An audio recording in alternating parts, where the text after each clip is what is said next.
नमस्कार दोस्तों, जीके और जीएस के प्रैक्टिस सेट 26 में आप सभी का स्वागत है।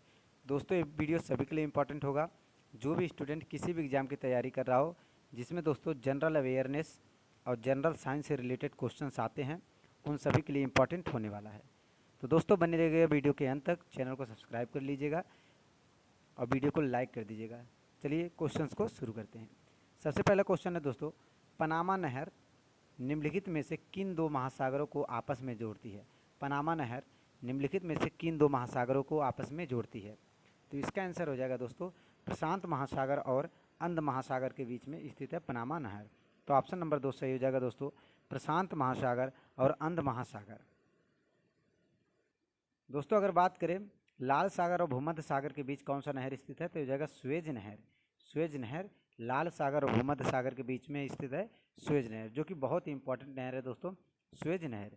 दोस्तों उत्तरी सागर और बाल्टिक सागर के बीच में कौन सा नहर स्थित है, तो हो जाएगा कील नहर। कील नहर याद रखिएगा दोस्तों, कील नहर कहाँ स्थित है, तो हो जाएगा उत्तरी सागर और बाल्टिक सागर के बीच में कील नहर स्थित है। दोस्तों विश्व का सबसे बड़ा महासागर कौन सा है, तो हो जाएगा प्रशांत महासागर। विश्व का सबसे बड़ा सागर कौन सा है, प्रशांत महासागर। दोस्तों बात करें अगर विश्व का सबसे गहरा गर्त पूछे या फिर सबसे गहरा बिंदु पूछे, तो हो जाएगा मैरियाना ट्रेंच, जिसे सुंडा गर्त कहा जाता है। सुंडा गर्त कहा जाता है दोस्तों। मैरियाना ट्रेंच सबसे गहरा गर्त कौन सा है, सुंडा गर्त। याद रखिएगा दोस्तों सुंडा गर्त। अगला क्वेश्चन, चंगेज खान ने जलालुद्दीन का पीछा करते हुए किसके शासनकाल में भारत की सीमा पर आक्रमण किया था? तो चंगेज खान ने जलालुद्दीन का पीछा करते हुए भारत पर आक्रमण किया था दोस्तों। क्वेश्चन से ये बनता है किसका पीछा करते हुए, तो हो जाएगा जलालुद्दीन का पीछा करते हुए। तो अगर पूछे दोस्तों किसके शासनकाल में, तो इसका आंसर हो जाएगा दोस्तों ऑप्शन नंबर 2, इल्तुतमिश के शासनकाल में। इल्तुतमिश के शासनकाल में। दोस्तों बात करें कुतुबुद्दीन ऐबक की, तो इन्होंने कुतुब मीनार का निर्माण करवाया था कुतुबुद्दीन ऐबक ने। तो दोस्तों इसको ख़त्म इन्होंने नहीं करवाया था, इसको पूरा करवाया था इल्तुतमिश ने। और इल्तुतमिश ने दोस्तों शुरू करवाया था इक्तादारी प्रथा।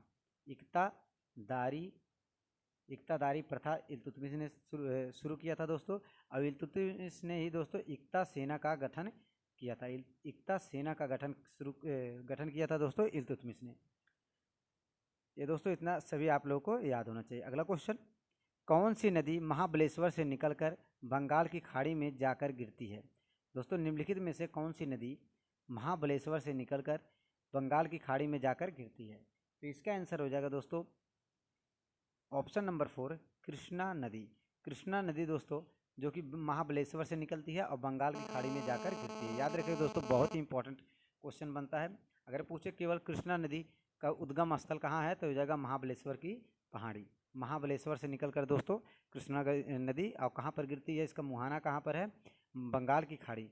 दोस्तों अगर बात करें गोदावरी नदी कहाँ से निकलती है, तो हो जाएगा नासिक जिले से। नासिक, और नासिक कहाँ है दोस्तों, महाराष्ट्र में।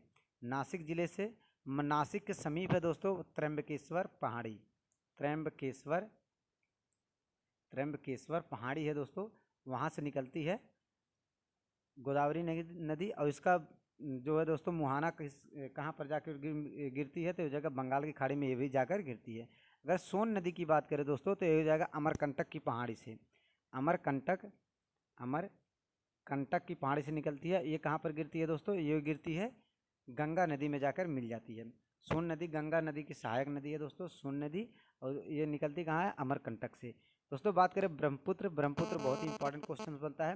ये मानसरोवर झील से निकलती है ब्रह्मपुत्र, मानसरोवर झील से, जो कि तिब्बत में स्थित है दोस्तों। और कहाँ पर गिरती है दोस्तों, ये भी बंगाल की खाड़ी में।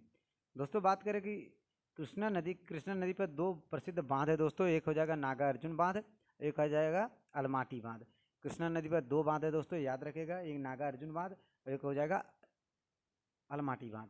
तो गोदावरी नदी कहाँ से निकलती है दोस्तों, त्र्यंबकेश्वर की पहाड़ी से, जो कि नासिक जिले महाराष्ट्र में स्थित है।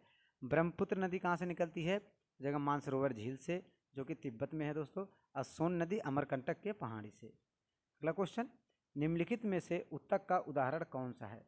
निम्नलिखित में से ऊतक का उदाहरण कौन सा है? बहुत ही इंपॉर्टेंट क्वेश्चन बनता है दोस्तों। निम्नलिखित में से ऊतक का उदाहरण कौन सा है? तो इसका आंसर हो जाएगा ऑप्शन नंबर 2, रक्त। रक्त जो है दोस्तों ऊतक का उदाहरण होता है। दोस्तों अगर बात करें पिट्यूटरी की, तो पिट्यूटरी हो जाएगा दोस्तों सबसे छोटी ग्रंथि, सबसे छोटी ग्रंथि, सबसे छोटी ग्रंथि हो जाएगा पिट्यूटरी। यकृत हो जाएगा सबसे बड़ी ग्रंथि, सबसे बड़ी ग्रंथि की बात करें दोस्तों तो हो जाएगा यकृत, और सबसे छोटी ग्रंथि की बात करें तो हो जाएगा पिट्यूटरी। अगला क्वेश्चन, बहमनी राज्य की स्थापना किसने किया था? बहुत ही इंपॉर्टेंट क्वेश्चन बनता है दोस्तों, बहमनी राज्य की स्थापना किसने किया था? तो इसका आंसर हो जाएगा अलाउद्दीन हसन। ऑप्शन नंबर 3 सही हो जाएगा दोस्तों, अलाउद्दीन हसन ने बहमनी राज्य की स्थापना किया था। अगला क्वेश्चन बहुत ही इंपॉर्टेंट क्वेश्चन बनेगा दोस्तों, विश्व की सर्वाधिक ऊंचाई पर स्थित झील कौन सी है? विश्व की सर्वाधिक ऊंचाई पर स्थित झील कौन सी है? तो दोस्तों ये चारों के चारों ऑप्शंस इंपॉर्टेंट होने वाले हैं। तो दोस्तों विश्व की सर्वाधिक ऊंचाई पर कौन सी झील स्थित है? तो हो जाएगा टीटीकाका झील। ऑप्शन नंबर 2 बिल्कुल सही हो जाएगा दोस्तों, टीटीकाका झील।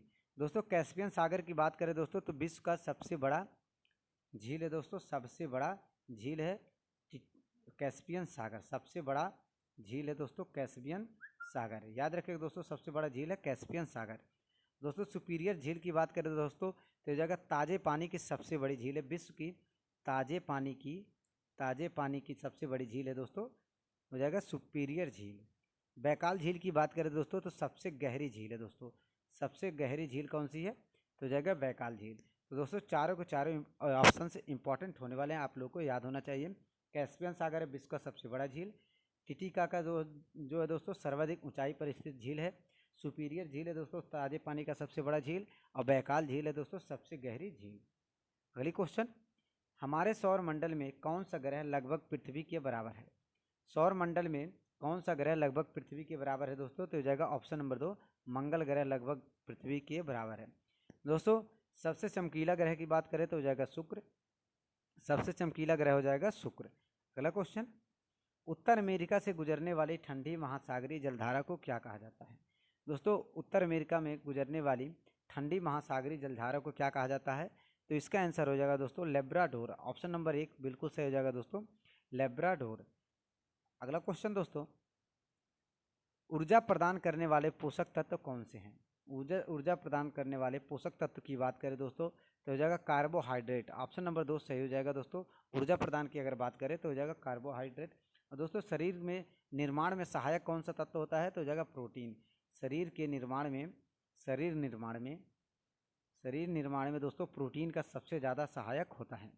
दोस्तों खनिज और विटामिन की बात करें दोस्तों तो ये दोस्तों प्रतिरक्षी के रूप में कार्य करते हैं, प्रतिरक्षा के रूप में कार्य करते हैं खनिज और विटामिन, प्रतिरक्षा के रूप में काम करते हैं खनिज और विटामिन।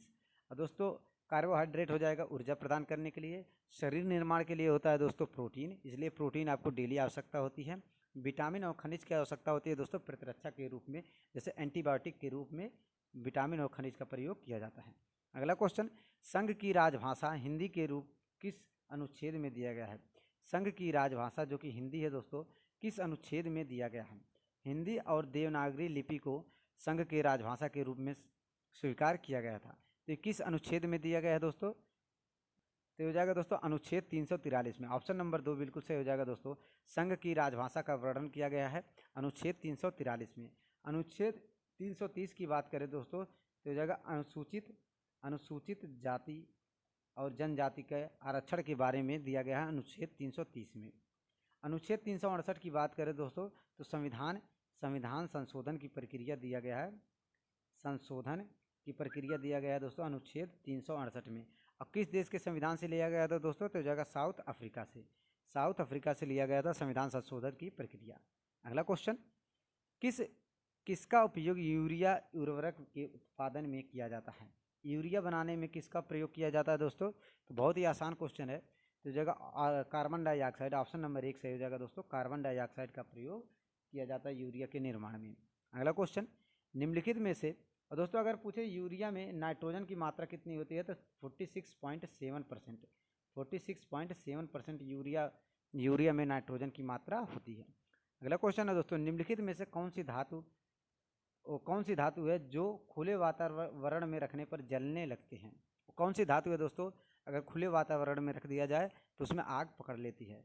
तो इसका आंसर हो जाएगा दोस्तों सोडियम। ऑप्शन नंबर 1 बिल्कुल सही आंसर हो जाएगा दोस्तों सोडियम। अगला क्वेश्चन, राष्ट्रीय मतदाता दिवस किस दिन मनाया जाता है? राष्ट्रीय मतदाता दिवस किस दिन मनाया जाता है दोस्तों? बहुत ही इंपॉर्टेंट क्वेश्चन बनता है दोस्तों। जितने भी दिवस हैं दोस्तों लगभग सभी के सभी इंपॉर्टेंट होते हैं, जो कि दोस्तों क्योंकि को दोस्तों लगभग 1 से 2 क्वेश्चंस लगभग सभी एग्जाम में पूछे ही जाते हैं। तो दोस्तों इसका आंसर हो जाएगा राष्ट्रीय मतदाता दिवस किस दिन मनाया जाता है? तो इसका आंसर हो जाएगा दोस्तों ऑप्शन नंबर 1, 25 जनवरी को। 25 जनवरी को मनाया जाता है राष्ट्रीय मतदाता दिवस। दोस्तों 8 मई की बात करें तो 8 मई को हो जाता है विश्व रेड क्रॉस दिवस। विश्व रेड क्रॉस दिवस, विश्व रेड क्रॉस दिवस मनाया जाता है दोस्तों 8 मई को। 25 दिसंबर को मनाया जाता है दोस्तों सुशासन दिवस। सुशासन दिवस मनाया जाता है 25 दिसंबर को। दोस्तों सभी के सभी आप लोगों को याद होना चाहिए। अगला क्वेश्चन, विश्व की सबसे लंबी पर्वतमाला कौन सी है? विश्व की सबसे लंबी पर्वतमाला कौन सी है दोस्तों? तो इसका आंसर हो जाएगा दोस्तों ऑप्शन नंबर 3, एंडीज पर्वतमाला। एंडीज पर्वतमाला सही हो जाएगा दोस्तों। विश्व की सबसे लंबी पर्वतमाला कौन सी है? एंडीज पर्वतमाला। अगला क्वेश्चन, लाइसोसोम को किस कारण आत्महत्या की थैली कहा जाता है?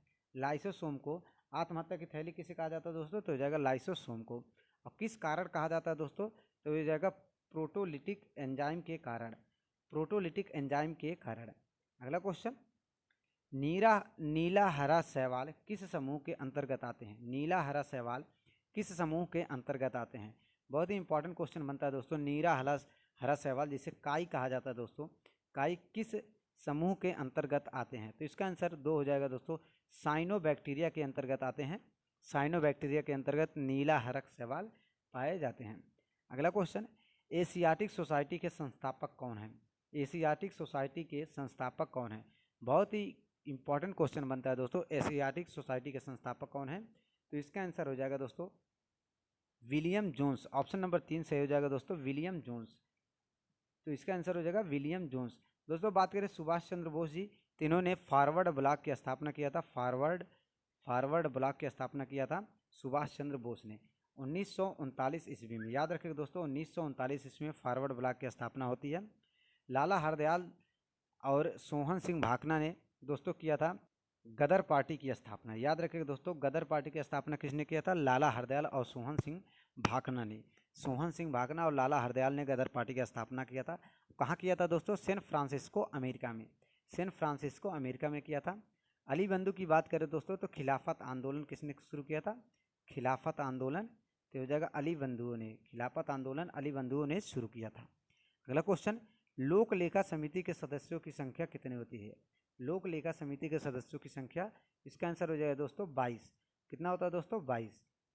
ये दोस्तों लोक लेखा समिति के सदस्यों की संख्या राज्यसभा और लोकसभा के से सेलेक्ट किए जाते हैं। राज्यसभा और लोकसभा से राज्यसभा और लोकसभा से सेलेक्ट किए जाते हैं। याद रखें दोस्तों राज्यसभा और लोकसभा से मिलाकर लोक लेखा समिति के सदस्यों की संख्या नियुक्त किया जाती है। और दोस्तों कितने कितने होते हैं ये आप लोग कमेंट करके जरूर बताइएगा। अगला क्वेश्चन, अगर दोस्तों बात करें कि लोक लेखा सबसे ज़्यादा राज्यसभा सीट किस राज्य की है दोस्तों? उत्तर प्रदेश का सबसे ज़्यादा राज्यसभा सीट उत्तर प्रदेश का है दोस्तों, टोटल है 31। और सबसे ज़्यादा लोकसभा भी उत्तर प्रदेश में है दोस्तों, 80 सीट। ये हो जाएगा लोकसभा और ये हो जाएगा दोस्तों राज्यसभा। याद रखिएगा दोस्तों राज्यसभा सीट सबसे ज़्यादा 31 है यूपी का, और लोकसभा सीट सबसे ज़्यादा 80 है, वो भी यूपी का। अगला क्वेश्चन है, सबसे कठोर पदार्थ कौन सा है? दोस्तों सबसे कठोर पदार्थ की बात करें तो इसका आंसर हो जाएगा हीरा। सबसे कठोर पदार्थ हो जाएगा हीरा। और सबसे कठोर धातु कौन सा है दोस्तों? सबसे कठोर धातु हो जाएगा प्लेटिनम। अगर धातु की बात करें दोस्तों तो हो जाएगा प्लेटिनम।